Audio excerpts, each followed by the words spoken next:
ನಮಸ್ಕಾರ ಸ್ನೇಹಿತರೆ, ಇವತ್ತಿನ ಒಂದು ಲೈವ್ ಸ್ಟ್ರೀಮ್ಗೆ ಸ್ವಾಗತ. ನೇರ ಪ್ರಸಾರದಲ್ಲಿ ನೋಡ್ತಿರುವಂಥ ಎಲ್ಲ ವೀಕ್ಷಕರಿಗೆ ನಮಸ್ಕಾರ. ವಿಶ್ವ ಯೋಗ ದಿನಾಚರಣೆಯ ಪ್ರಯುಕ್ತ ಲೈವ್ ಸ್ಟ್ರೀಮಲ್ಲಿ ಗುರುವಿನಿಂದ ಯೋಗದವರೆಗೆ ಅನ್ನುವಂಥ ಒಂದು ವಿಶೇಷ ಟಾಪಿಕ್ನ ಅಡಿಯಲ್ಲಿ ವಿವೇಕಾನಂದರನ್ನು ಅಧ್ಯಯನ ಮಾಡೋದ್ರ ಜೊತೆಗೆ ಯೋಗದ ವಿಚಾರವನ್ನು ತಿಳಿಯುವಂಥ ಒಂದು ಸಣ್ಣ ಪ್ರಯತ್ನವೇ ಈ ಗುರುವಿನಿಂದ ಯೋಗದವರೆಗೆ ಅನ್ನುವಂಥ ಒಂದು ವಿಶೇಷ ಕಾರ್ಯಕ್ರಮ. ನಿಮಗೆ ಒಂದು ಪ್ರಶ್ನೆ ಬಂದಿರುತ್ತೆ, ಯಾಕೆ ವಿವೇಕಾನಂದರನ್ನೇ ಚಾಯ್ಸ್ ಮಾಡ್ಕೊಂಡ್ವಿ ಅಂತ. ಎಸ್, ಈ ಪ್ರಶ್ನೆ ನನಗೂ ಬಂದಂಥದ್ದೇ. ನೋಡಿ, ವಿವೇಕಾನಂದರಂತಹ ಅದ್ಭುತ ಜ್ಞಾನಿ ಮತ್ತು ಯೋಗಿ ಇವತ್ತಿನ ಜನ್ರೇಷನ್ಗೆ ಅದರಲ್ಲೂ ಸುಲಭವಾಗಿ ಯೋಗವನ್ನು ಅರ್ಥೈಸುವಂತಹ ಸಾಮರ್ಥ್ಯ ಇರುವಂಥದ್ದು ಕೇವಲ ಸ್ವಾಮಿ ವಿವೇಕಾನಂದರಿಗೆ ಮಾತ್ರ. ಸ್ನೇಹಿತರೆ, ವಿವೇಕಾನಂದರು ಒಂದು ಅದ್ಭುತವಾಗಿರುವಂತಹ ಜ್ಞಾನದ ಶಿಖರ, ಜೊತೆಗೆ ಕರ್ಮಯೋಗಿಯೂ ಹೌದು. ನಿಮಗೆ ಗೊತ್ತಿರಲಿ, ವಿವೇಕಾನಂದರನ್ನು ಯಾಕೆ ನಾವು ಅವ್ರ ಮೂಲಕವೇ ಈ ಒಂದು ಸೀರೀಸ್ನ ಸ್ಟಾರ್ಟ್ ಮಾಡ್ತಾ ಇದ್ದೀವಿ ಅಂತ ಹೇಳಿದರೆ, ತುಂಬ ಸಲೀಸಾಗಿ ಯೋಗದ ವಿಚಾರವನ್ನು ತಿಳಿಸ್ತಾ ಅವರು ಅದನ್ನು ಜೀವನಕ್ಕೆ ಯಾವ ರೀತಿ ಅಳವಡಿಸ್ಕೊಳ್ಬೇಕು ಅನ್ನೋದನ್ನು ಕೂಡ ಸೂಕ್ಷ್ಮವಾಗಿ ತಿಳಿಸ್ತಾ ಹೋಗ್ತಾರೆ. ಅದನ್ನು ನಾನು ನಿಮಗೆ ತಿಳಿಸುವಂಥ ಸಣ್ಣ ಪ್ರಯತ್ನವನ್ನು ಈ ಗುರುವಿನಿಂದ ಯೋಗದವರೆಗೆ ಅನ್ನುವಂಥ ಒಂದು ಕಾರ್ಯಕ್ರಮದಲ್ಲಿ ಮಾಡ್ತಾ ಹೋಗ್ತೀನಿ. ಮುಂದಿನ ಒಂದು 6 ದಿನಗಳ ಕಾಲ ನಾವು ಇದರ ಒಟ್ಟಿಗೆ ನಮ್ಮ ಪಯಣವನ್ನು ಬೆಳೆಸ್ತಾ ಹೋಗೋಣ. ನಿಮಗೆ ವಿವೇಕಾನಂದರ ಒಂದು ಜೀವನ ಘಟ್ಟದಲ್ಲಿ ಒಂದು ಮಹತ್ತರವಾಗಿರುವಂಥ ಘಟ್ಟ ಏನಪ್ಪ ಅಂದರೆ, ಈ ಒಂದು ಪ್ರಶ್ನೆಯಿಂದಲೇ ಪ್ರಾರಂಭವಾಗುತ್ತೆ, ದೇವರಿದ್ದಾನ ಅನ್ನುವಂಥದ್ದು. ಎಸ್, ಈ ಒಂದು ಪ್ರಶ್ನೆ ನಮಗೂ ಸುಮಾರು ಸಲ ಬರ್ತಾ ಇರುತ್ತೆ, ನಾವು ನೆಗ್ಲೆಕ್ಟ್ ಮಾಡ್ತಾ ಇರ್ತೀವಿ. ಆದರೆ ವಿವೇಕಾನಂದರು ಅದನ್ನು ತುಂಬ ತೀಕ್ಷ್ಣವಾಗಿ ಗಮನಿಸಿ ಅದನ್ನು ಯಾರ್ಯಾರು ಜ್ಞಾನಿಗಳಿರ್ತಾರೋ ಅವ್ರ ಮುಂದೆ ಇಡುವಂತಹ ಪ್ರಶ್ನೆಯನ್ನು ಇಡುವಂತಹ ಒಂದು ಕೆಲಸವನ್ನು ಮಾಡ್ತಾ ಬರ್ತಾರೆ. ನಿಮ್ಗೆಲ್ಲರಿಗೂ ಗೊತ್ತಾ ಇದೆ, ಒಂದು ಸಲ ಏನಾಗುತ್ತೆ ಅಂತ ಹೇಳಿದರೆ, ತತ್ವಜ್ಞಾನಿ ಒಬ್ಬರು ದೇವರ ತತ್ವದ ಬಗ್ಗೆ ವಿಚಾರವನ್ನು ಮಂಡಿಸ್ತಾ ಇರ್ತಾರೆ. ಅವರು ಕಾಲೇಜ್ನಲ್ಲಿದ್ದಂತಹ ವ್ಯಕ್ತಿ ಆಗಿರ್ತಾರೆ, ಆವಾಗ Naren ಆಗಿರುವಂಥವರು.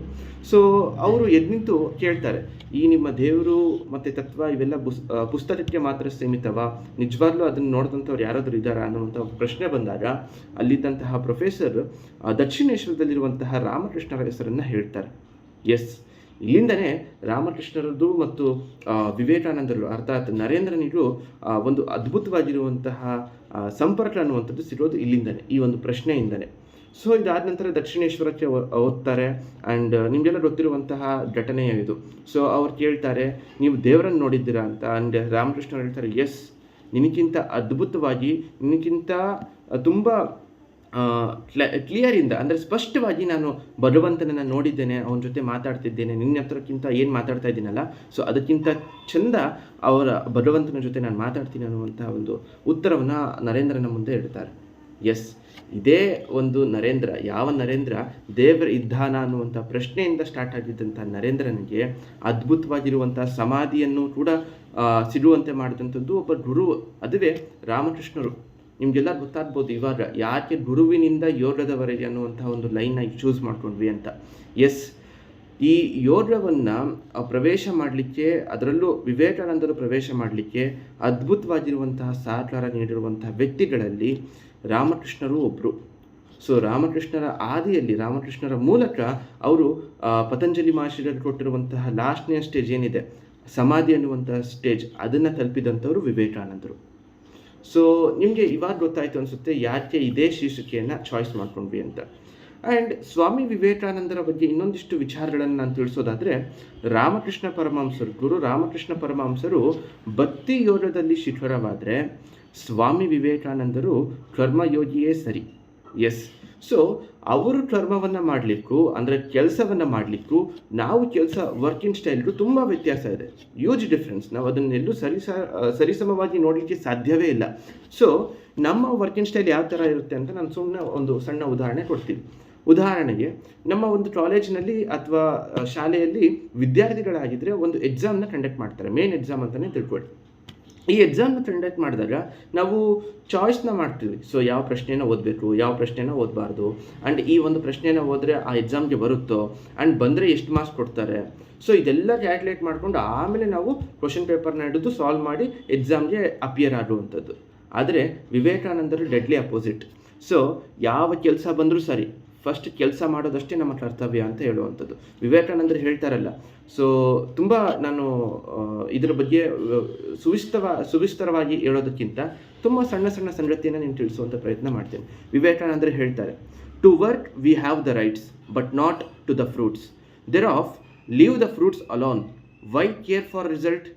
If you wish to help a man, never think what that man's attitude should be towards you. If you want to do a great or a good work, do not trouble to think what the result will be ಅಂತ ವಿವೇಕಾನಂದರು ಹೇಳುವಂಥದ್ದು.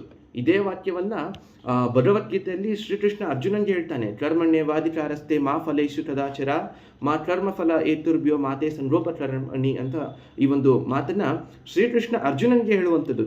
ಕರ್ಮವನ್ನು ಮಾಡೋದು ಮಾತ್ರ ನಿನ್ನ ಕೆಲಸ, ನಿನ್ನ ಕರ್ತವ್ಯ, ಅದರ ಫಲಾಪೇಕ್ಷೆಯನ್ನು ನನಗೆ ಬಿಡು ಅನ್ನುವಂಥ ಪ್ರಶ್ನೆನೇ ಹೇಳ್ತಾರೆ. ವಿವೇಕಾನಂದರು ಇದು ಸ್ವಲ್ಪ ಎಕ್ಸ್ಟ್ರಾಕ್ಟ್ ಮಾಡಿ ಹೇಳ್ತಾರೆ.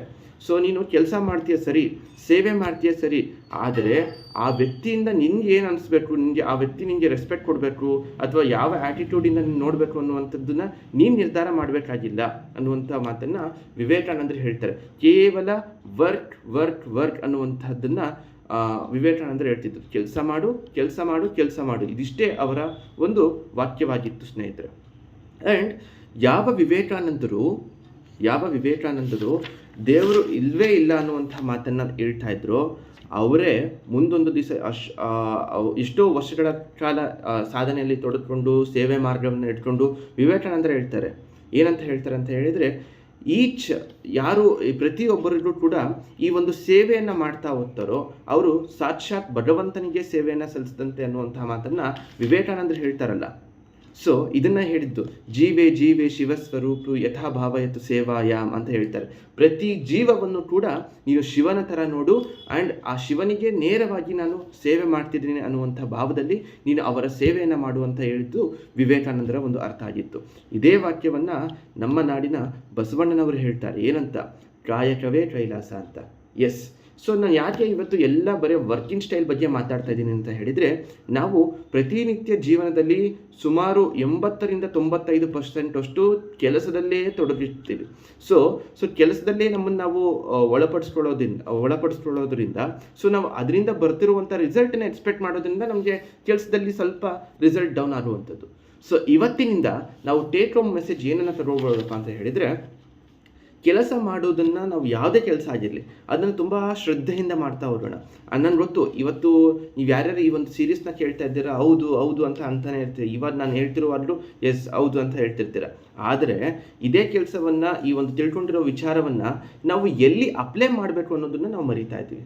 ಸೊ ನಾವು ತುಂಬ ತಿಳ್ಕೊಳ್ತೀವಿ, ಆದರೆ ಆ ಒಂದು ತಿಳ್ಕೊಂಡಿರುವಂತಹ ವಿಚಾರವನ್ನು ಎಲ್ಲಿ ಅಪ್ಲೈ ಮಾಡಬೇಕು ಅನ್ನೋದನ್ನು ಮರಿತಾ ಇರ್ತೀವಿ. ಸೊ ಇವತ್ತಿನಿಂದ ನಾವು ಯಾವುದೇ ಕೆಲಸವನ್ನು ಮಾಡಿದರೂ ಕೂಡ ಶ್ರದ್ಧೆಯಿಂದ ಮಾಡ್ತಾ ಬರೋಣ. ಆದಷ್ಟು ಶ್ರದ್ಧೆಯಿಂದ ಮಾಡಿ ಮಾಡಿ ಮಾಡಿ ಮಾಡಿ ಆ ಕರ್ಮವನ್ನು ಸಲೀಸಾಗಿ ಮುಗಿಸೋಣ.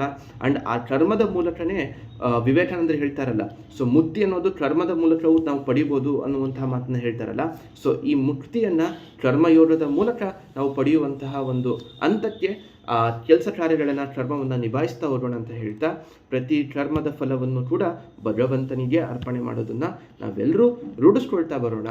ಜೊತೆಗೆ ಪ್ರತಿ ಜೀವವನ್ನು ಕೂಡ ಶಿವನ ಸ್ವರೂಪದಲ್ಲಿ ನೋಡುವಂಥವ್ರು ನಾವು ಆಗೋಣ ಅಂತ ಹೇಳ್ತಾ, ಇವತ್ತಿನ ಒಂದು ಗುರುವಿನಿಂದ ಯೋಗದವರೆಗೆ ಅನ್ನುವಂಥ ಒಂದು ಕಾರ್ಯಕ್ರಮ ಏನಿದೆ ಲೈವ್ ಸ್ಟ್ರೀಮ್, ಸೊ ಇದನ್ನು ನಾನು ಇಲ್ಲಿಯೇ ಸ್ಟಾಪ್ ಮಾಡ್ತಾ ಇದ್ದೀನಿ. ಆ್ಯಂಡ್ ಮುಂದಿನ ಒಂದು ಸೀರೀಸಲ್ಲಿ ನಾನು ನಾಳೆಯ ಬೆಳಗ್ಗೆ ಒಂದು ಸೀರೀಸ್ ಏನಿದೆ ಅದರಲ್ಲಿ ನಾನು ಸೇವೆ ಮತ್ತು ತ್ಯಾಗದ ಒಂದಿಷ್ಟು ವಿಚಾರವನ್ನು ನಾವು as an yoga practitioners and ಹೊಸೊಬ್ರು ಯಾರ್ಯಾರು ಯೋಗಕ್ಕೆ ಬರ್ತಾ ಇದ್ದೀರೋ ಅವ್ರು ಯಾವ ಥರ ಅಡಾಪ್ಟ್ ಮಾಡ್ಕೊಳ್ಬೋದು ಅನ್ನುವಂತಹ ಒಂದು ವಿಚಾರವನ್ನು ತಿಳಿಸುವಂಥ ಒಂದು ಪ್ರಯತ್ನವನ್ನು ಮಾಡ್ತಾ ಹೋಗ್ತೀನಿ. ಆ್ಯಂಡ್ ಈ ಒಂದು ವಿಡಿಯೋ ಇಷ್ಟ ಆಗಿದ್ದರೆ ಆದಷ್ಟು ನಿಮ್ಮ ಸ್ನೇಹಿತರ ಜೊತೆ ಹಂಚ್ಕೊಳ್ಳಿ. ಆ್ಯಂಡ್ ವಿವೇಕಾನಂದರು ನಮ್ಮೆಲ್ಲರಿಗೂ ಒಂದು ಶಕ್ತಿಯನ್ನು ಕೊಡಲಿ ಅಂತ ಹೇಳ್ತಾ ಈ ಒಂದು ಸೀರೀಸ್ನ ಮುಗಿಸ್ತಾ ಇದ್ದೀನಿ. ಜೈ ಹಿಂದ್, ವಂದೇ ಮಾತರಂ, ಜಯ ರಾಮಕೃಷ್ಣ.